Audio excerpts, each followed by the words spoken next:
talking about co-authors. They are co-authors too, so it's a time to share our vision and our sensibility, and it's beautiful to be here. I'm super happy and moving.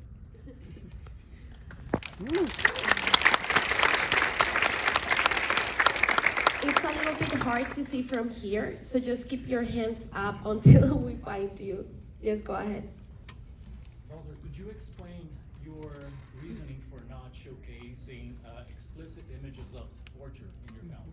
Yes. So this is let me just repeat for the people behind.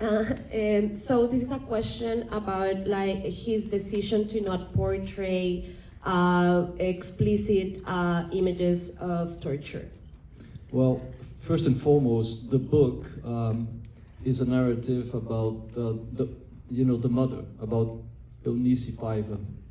So the book tells the point of view of that woman, and the film knows as much as she does.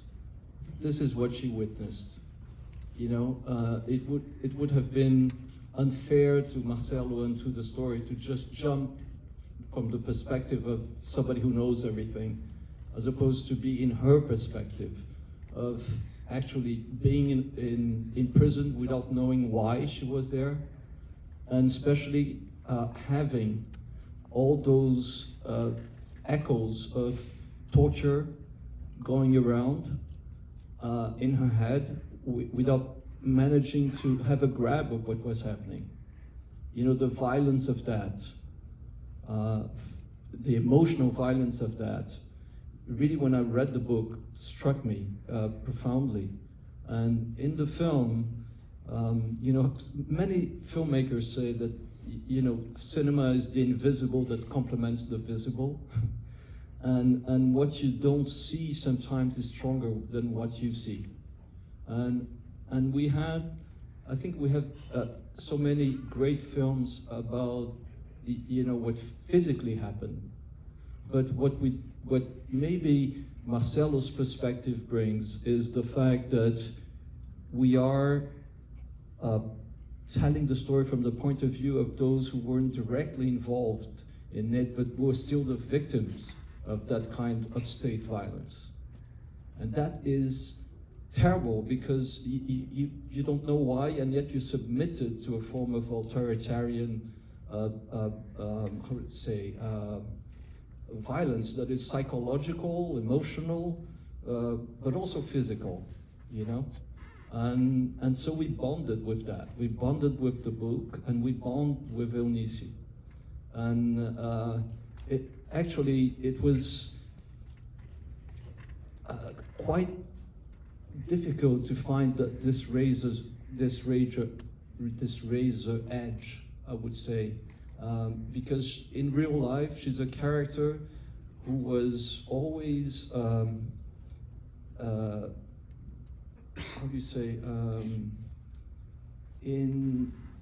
she did hold everything to her, She never cries. She didn't admit. She didn't want that she didn't want to bend to that government. She never wanted to be seen as a victim, And in finding her, what Fernanda Torres managed to reach is something very difficult, because it is a form of acting based on subtraction. Jean-Luc Godard was an extraordinary filmmaker who launched the Nouvelle Vague, and who has a great sentence about everything. He says that cinema is about subtraction. Subtracting, so that you can find the essence of things. And her acting is really based on subtraction, And in the prison as well. It's very minimal what she does, but when she looks upstairs and she hears the torture upstairs, it's so gripping, because you can sense everything that is going to her head. And we understand what that violence is, even if you don't see it.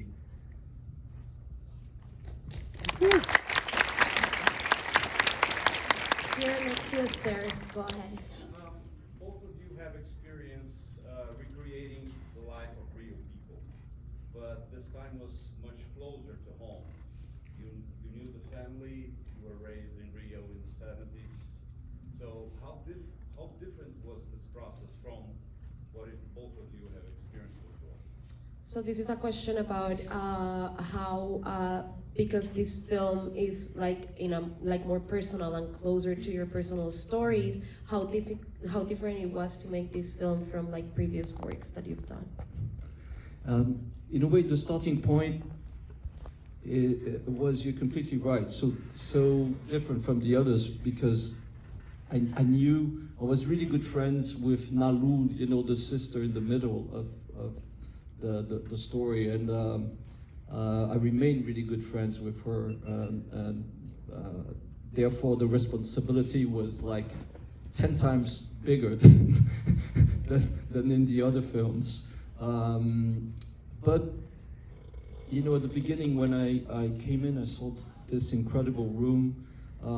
I said, I want to invite you to be to witness what I had witnessed. You know, somehow we weren't trying to reenact something. We didn't want.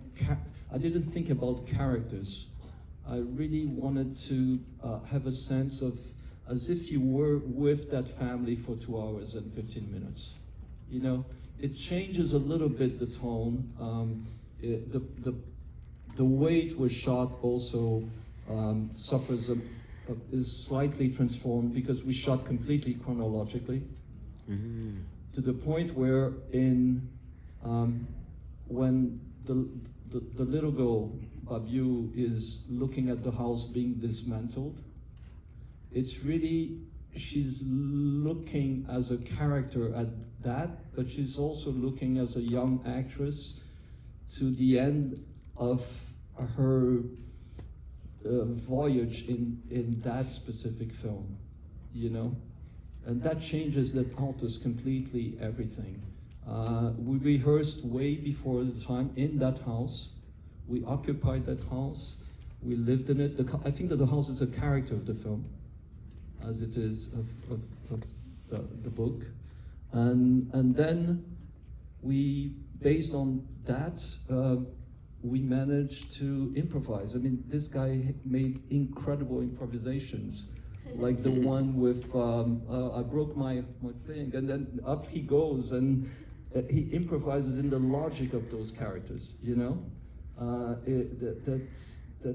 It's so beautiful when that happens, you know, because it's like life blossoming in a film, you know? As a director, I feel really gifted to have actors like Selton.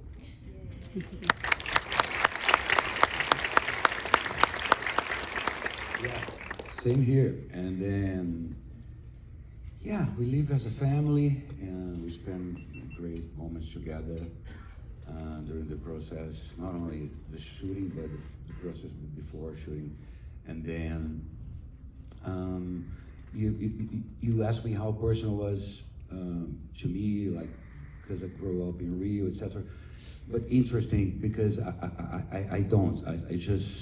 I was born in 72 in Minas Gerais, in a little city called Passos. And then I grew up in São Paulo until, then I started to be an actor. Actually, I'm celebrating 40 years of career this year. In a better way, doing this beautiful film. And then I moved to Rio to continue my story as an actor. And then, but it's interesting because I grew up in a different, I mean, for example, my father, who's like now 84, he thinks different because he has artists as sons, but I mean, to him, this time, it's a revolution time. And I said, no, Dad, it's not. It's not revolution. It's scoop. It's different. And then we have this nice conversation in the family, which is, and I think will resonate nowadays. I think would be very important to every generation to watch this film, to learn, to remember. It's always important to remember. And then another personal thing is that I lost my mom like very recently, like a month, and she had Alzheimer for 12 years. It was super hard to her and to us.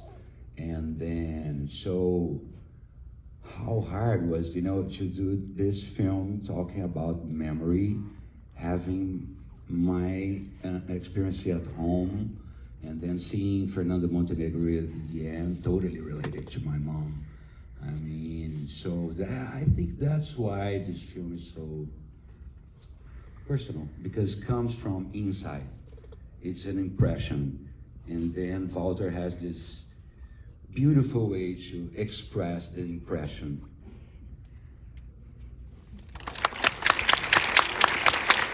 We have time for one last question. Go ahead. Hi. Obrigado, muito obrigado. All your movies feel really authentic. They feel like real life, but they also feel like they have a very strict artistic vision. How do you do that? How do you keep it so real while, you know, being you? So this is a question about like your artistry as a filmmaker and how your films are personal, but at the same time, in a formal way, very contained and thought of. I just choose good actors. And beyond that, I think that, you know, I started doing documentaries, and I started to be moved by, you know, just to see life blossoming, you know, in front of you, you know, to see that something that you haven't anticipated is just reaching a surface, and you can capture that, you know, in documentary. When that happens, it's wonderful. And I try in my work as a fiction filmmaker to find that this same texture, you know, in which you somehow trespass the boundary of fiction, if you want, in a way, and reach a point where the representation of something ceases to be a representation. It becomes the thing itself, you know.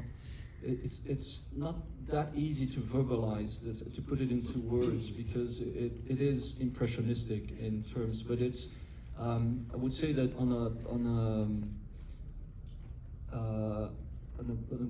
in another way to say this would be, every time that I do a scene, I need to discover something new about that scene, you know. And so many times we change a line, and we change a word, and we change something that would make it really alive, completely alive again. And I think that then a moment of truth is reached, you know. I try that in almost every single film. Sometimes I fail, you know, and then sometimes, you know, I'm helped by so many incredible co-authors that I managed to get there, and it's always something that I can't anticipate. But every time that I go back home after a day of shoot and a little miracle has occurred, I can sleep well. So that would be, I think, an answer. There's one last thing that I wanted to add, is that the moment where I managed to shoot the scene is when, you know, the moment before I can somehow project it into kind of an inner screen, you know, and then I have the, you know, I know that I have the scene, and I know what I have to do to go beyond what is projected, you know. So it's basically, I'm trying to relay, you know, really in different forms what is slightly ethereal and difficult to relay in words. The one thing that is not difficult to relay in words is that I wish that this audience I could take with me to all the other festivals. Thank you. Thank you so much. I just want to say that in awe of your kindness and generosity Take with your a selfie answers. with us. Yes. Grab your phone. We can do it. We can do it. If somebody knows how to do it.